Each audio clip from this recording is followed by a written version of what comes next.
Welcome to The Deep Dive, the show that extracts the most compelling insights from a stack of sources, giving you a shortcut to being truly well-informed. Today, we're diving into a world that's often misunderstood, seen through a very narrow lens, but which, as our source material reveals, can be a surprising crucible for intense personal growth and professional mastery. That's right. Our guide for this deep dive is a fascinating account by Aleta Cai on becoming a professional dominatrix.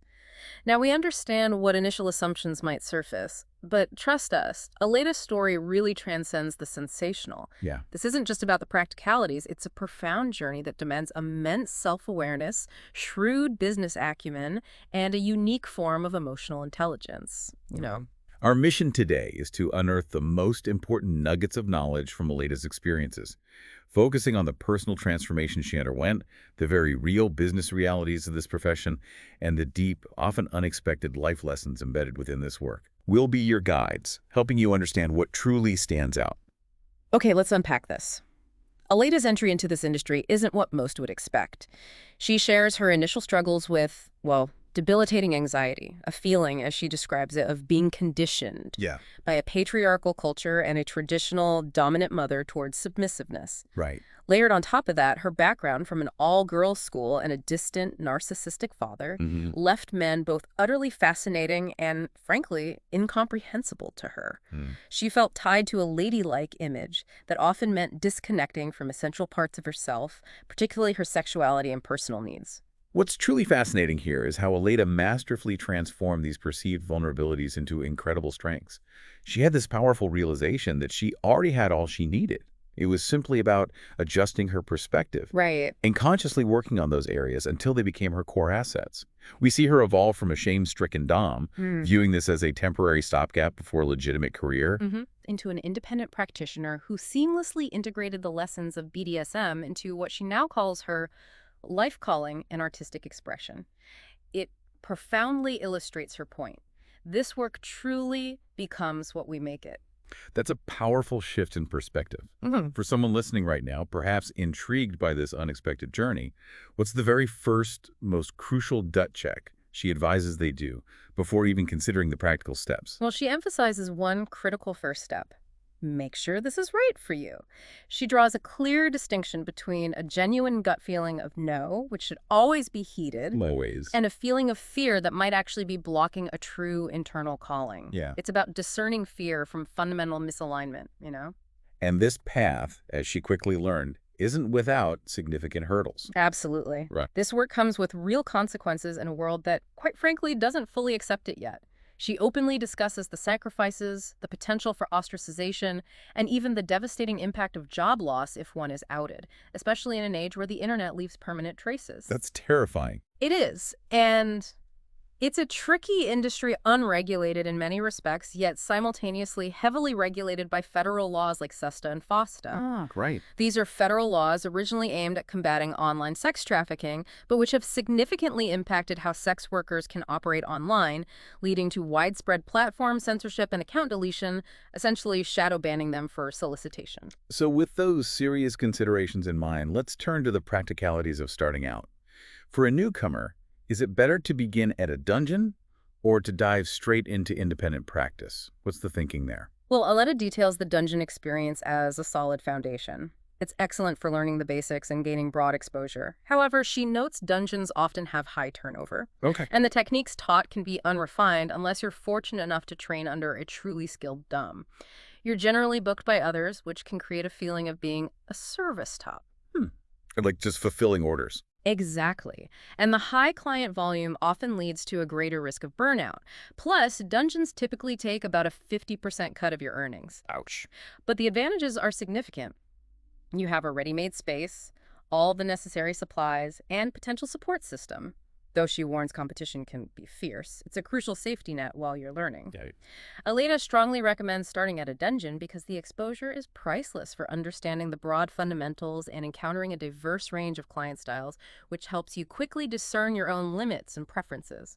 That makes sense. It's almost like an apprenticeship, but it also means you're learning their specific style. So the journey to developing your own unique approach later on becomes incredibly important. Precisely. And that leads to a fascinating question. How do you know if you have what it takes?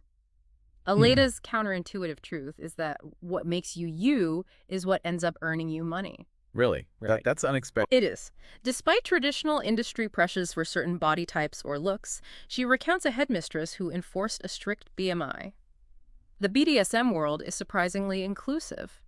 There's genuine room for all looks and personalities because of the sheer diversity of fetishes and archetypes out there. Ah. As she puts it, the more unique you are, the more fetishized you can be. Even if your natural inclination is more playful than cruel, there's a distinct place for that, which is why sessions are often referred to as play. That's a powerful insight, and it immediately connects to the importance of branding to highlight those unique features. It sounds like she views client attraction almost As intel, yeah. as intel, right? Yeah. Helping you refine your distinct attributes. Absolutely, and that idea ties directly into the concept of an alter ego or alias. For a dom, BDSM can function as an alternate reality, offering a literal clean slate from a programmed identity that might have constrained them. She emphasizes that choosing an alias, whether it's assigned by a dungeon or chosen independently, is like getting a tattoo. You should pick something you genuinely like because you might be living with it for quite a while. Like a brand name for your persona. So once you've begun to sculpt this alter ego, the very first impression you'll make is through your bio. What insights does she offer on crafting that? Well, she suggests that your initial bio doesn't need to be perfect. It can even lean a bit cliche as you find your unique voice. But one firm rule is non-negotiable. Never copy someone else's bio. Good advice, generally. Totally. It should reflect your interests, offer a touch of backstory, and include physical descriptions or a fantasy portrayal. You have options in writing style, third person describing your services, or a more straightforward approach. Okay. Aleta cautions against lofty descriptors and too many adjectives, favoring a straightforward, bold, but real authenticity. However, she does acknowledge that some clients specifically prefer a distant fantasy approach. So you tailor it. Exactly. Her key advice is to pinpoint your fantasy archetype, whether it's a femme fatale, the girl next door, or something else, and tailor your bio accordingly, even referencing classic roles like Marilyn Monroe. That makes a lot of sense. With all this foundational work, listeners are probably wondering about the practical payoff. What does the author reveal about the income potential and typical hours in this demanding field? Yeah, the money question. Aleta shares that for a new dom in a house, you're likely to be booked a lot in the first few months. The novelty factor. Right, establish client rosters and the natural appeal of being the new girl. However, she warns that bookings will dwindle naturally after that initial surge. Her big lesson on income is that you get back what you invest, though trying too hard can actually backfire. Interesting. Dungeon pay typically ranges from $200, $280 an hour, with that 50% going to the house. She stresses it's definitively not easy money. It demands significant skill and smarts beyond just looks. She personally felt her sacrifices weren't worth the salary, without a very clear financial goal guiding her. She notes that established domes now make less than back in the day. For example, a rare Asian dome over 10 years ago could command like $60,000 a month. Wow. Which is far less common today. Current income sources are often diversified through travel, selling clips, and other ventures. Ultimately, her core message is, this isn't something you do for money, you have to love it. That seems crucial. Absolutely. Diversifying your career paths into teaching, workshops, production, or even opening your own dungeon is crucial for longevity, and having a clear goal is vital for staying grounded. Expert. One term many of our listeners might have heard, but possibly misunderstood, is findom. How does the author differentiate genuine financial domination from what might be perceived as easy money? Yeah, findom gets a lot of buzz, but she draws a sharp distinction between real findom and those simply seeking easy money. True financial domination, she explains, is an intricate art requiring extensive practice, careful trust building, and profound mental and emotional manipulation, all, of course, within consensual boundaries. So it's complex. Very. It demands a lot of sustained work to maintain that control. Aleta personally steers clear of it, viewing it as tricky territory and edge play, precisely because the lines can become incredibly blurry and money is such a deeply personal and charged area. She even questions who's the slave to who in highly involved scenarios and estimates that like 90% of so-called findoms aren't real. Wow, okay. Moving on to the operational side, what does she say about setting up the visual and logistical elements? Websites, business cards, phone lines, and advertising. the nuts and bolts. Right, the practical stuff. Websites are absolutely essential for independent domes. Even if the content is sparse, it's a crucial landing spot with contact info. She recommends Squarespace for its clean, visually focused, mobile-optimized sites. Okay. Though she warns that it does flag sex work or web stores. Listing your interests and limits on your site, she notes, saves a significant amount of vetting time later. Smart. Business cards, she found, are not really fruitful due to client privacy concerns and low retention. A dedicated business phone line is necessary, and she suggests Google Voice or a burner app for privacy and the ability to toggle your availability. She advises against changing numbers frequently. Makes sense. Where do professional domes typically advertise? Well, most use Eros.com, though she notes it's becoming sketchier over time with slow approvals, random fees, and no refunds. Yeah. Yeah. For Aleta herself, most of her traffic now comes organically from Instagram or Google, with many applicants having followed her blog for months before contacting her. Interesting. Word of mouth almost. Kind of, yeah. She mentions other femdom directories and travel advertising sites, but strongly advises avoiding rating sites like Terror due to their objectifying and demeaning content. She prefers a low profile, trusting that the right clients will find her, but acknowledges that high-volume domes often invest heavily in Google ranking and multiple websites, which can be expensive with little payoff. And for email accounts, any specific recommendations there? Anything beyond the usual?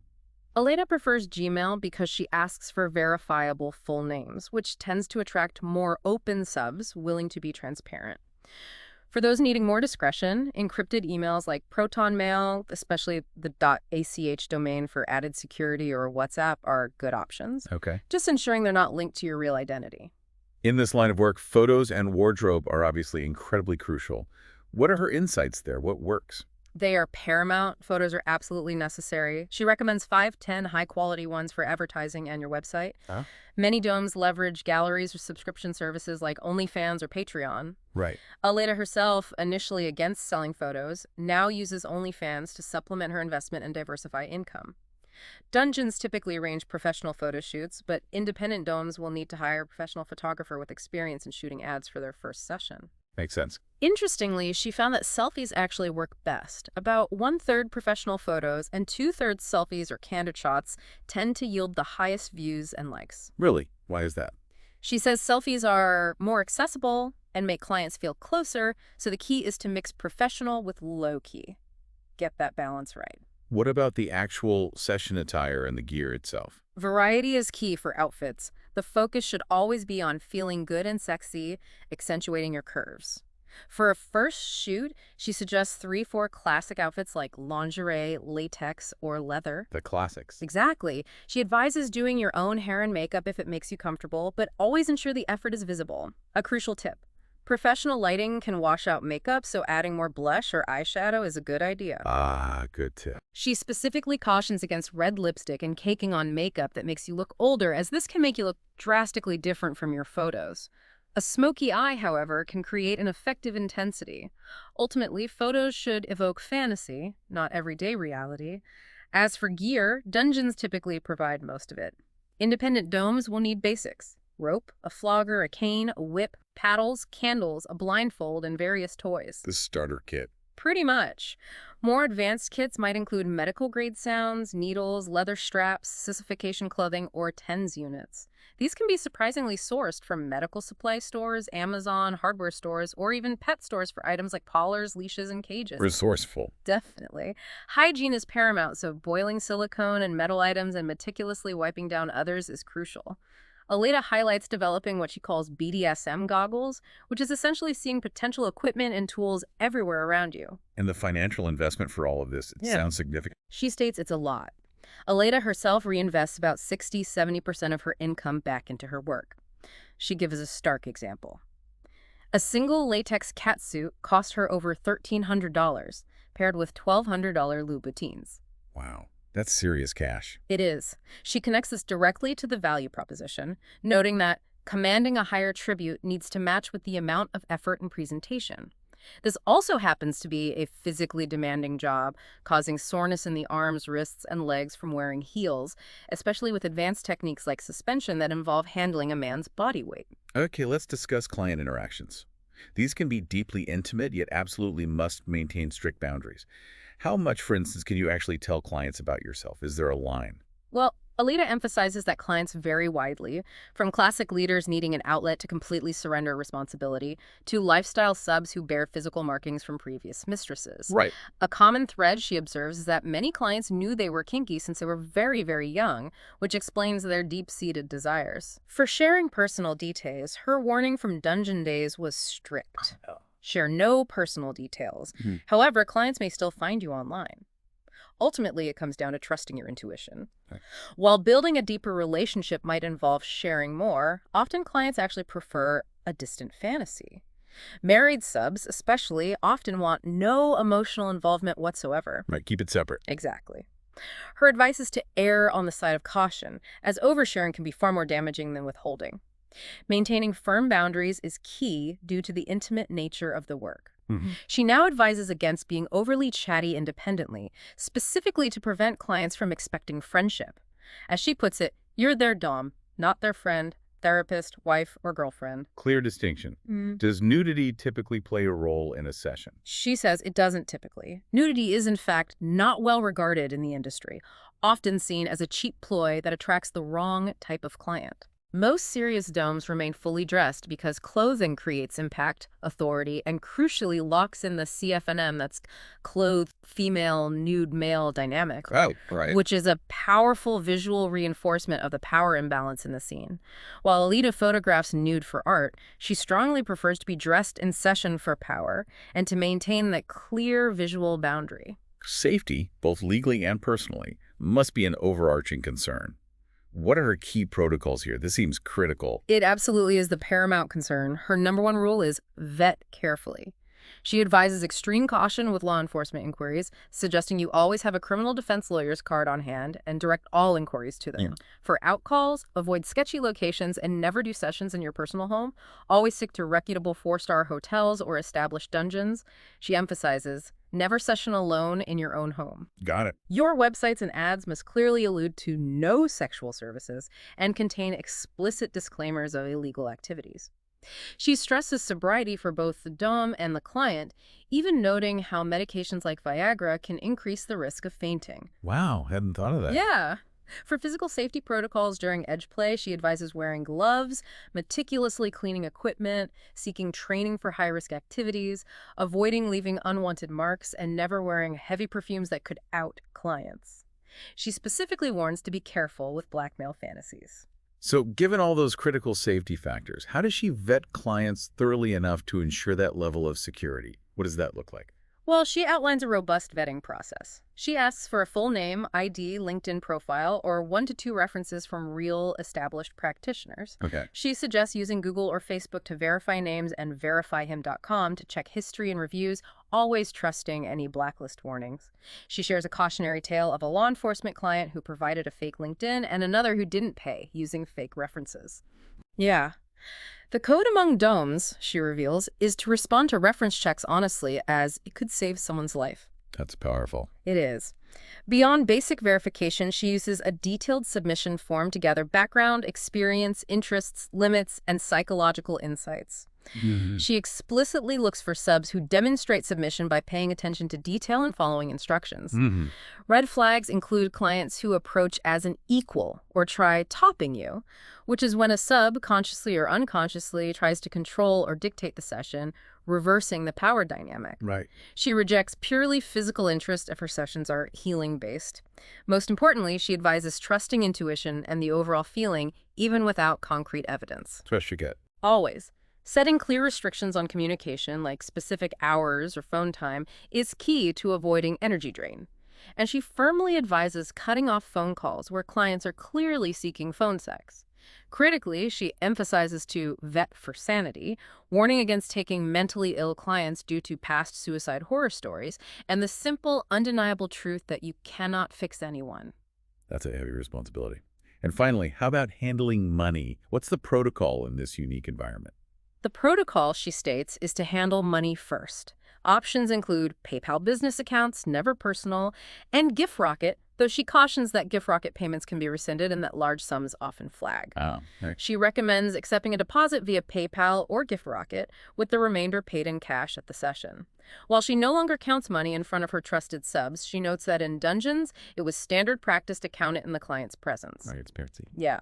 She advises having an LLC for a business PayPal account for its benefits and for tax records, though she warns that PayPal can shut down sex worker accounts without warning.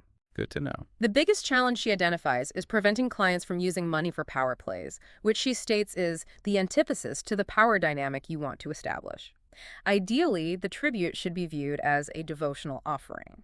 Here's where it gets really interesting as we move beyond the practicalities into the profound. Expert, of all the powerful lessons Aleta learned, which one truly stands out to you as most surprising or transformative, particularly for someone in this profession? Oh, wow. There are so many. But I think the most foundational and maybe surprising is lesson #2. The most important relationship is with yourself. I mean, think about the constant power dynamics and deeply intimate nature of this work. It demands an unparalleled level of self-awareness and self-protection. Aleta found that learning and fiercely asserting your boundaries is paramount. Yeah. Because if you let money or client expectations compromise your personal integrity, burnout and a corrosive loss of self-respect are inevitable. It's about protecting your inner space above all else, which is a unique challenge in a profession built on dominating others. That truly highlights the internal work required. Following that, she also speaks about lesson #3, doming as an art. How does that manifest in this profession in a way that goes beyond just technique? Well, she sees it as a mastery of psychology, fantasy, power, and all different types of specialties. It's not just about applying techniques, it's about crafting a bespoke experience. Right. Investing in specific tools and unique outfits isn't merely about having equipment. It's like an artist acquiring their finest paints and brushes. This fosters a distinct creator mindset, transforming the perception of the work from transactional to truly artistic expression. That's creative. Deeply creative. A good dom isn't just following a script, they're improvising, creating a dynamic, immersive experience for the sub.